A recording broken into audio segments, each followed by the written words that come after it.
Ubos na nga ang oras, kakapwersa sa ihi na hindi matanggal. Grabing salpukan yung nangyari, mga 1,000 times. At pinutol na ang mahiwagang ehe gamit ang makapangyarihang tools. Dahil nga may milagrong nangyari sa ehe na yun, ayaw talagang lumabas. Pinipigilan sigurong pumugi yung motor. Tingnan mo kung gaano kaswabe ang tindigan. Sup mga kasolids, panibagong araw, panibagong gastos naman. Meron na naman nga ang project bike dito sa shop ni Junjun. I-repaint ka ang chassis nito. Ito pala yung Raider na si El Taro. Raider car pala ito, mukhang wala na sa kondisyon ng itsura. Sinasali na din nga ang gas sa bote. Kukunin din ang axle ng makina para makuha na ang chassis. Dahil i-repaint ito ng silver. Pero ito nga yung problema, na stuck yung ihi ng makina. Ayaw makuha at pahirapan ng pagpukpok. Gabi na naman nga at overtime na naman ang mga bossing natin. Ilang salpok na nga at ayaw pa rin matanggal. Sabi siguro yung kalawang na bumalot dito sa loob. Wala namang binabanggaan pero ayaw talagang makuha. Nako, pinapainit mo ang ulo ng mekaniko.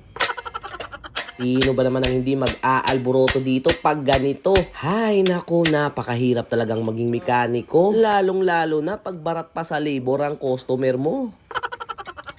Pati na nga ako ay napasubo na rin sa pukpukan. Kaso wala talaga, ayaw talagang makuha. Ayan at minamartilyo na nga. Baka pa nga hindi na straight ang ihi at may tama na. Naubos na nga ang oras, kakapwersa sa ihi na hindi matanggal. Grabing salpukan yung nangyari, mga 1,000 times.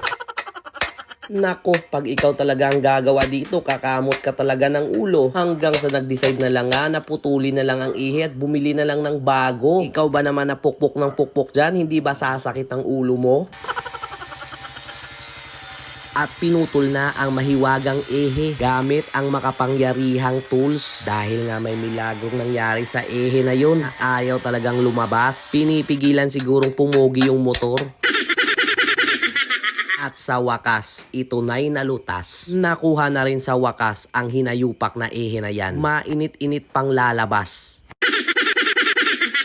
Tanggal ka ngayong hinayupak ka. Inubos mo pa yung oras ha.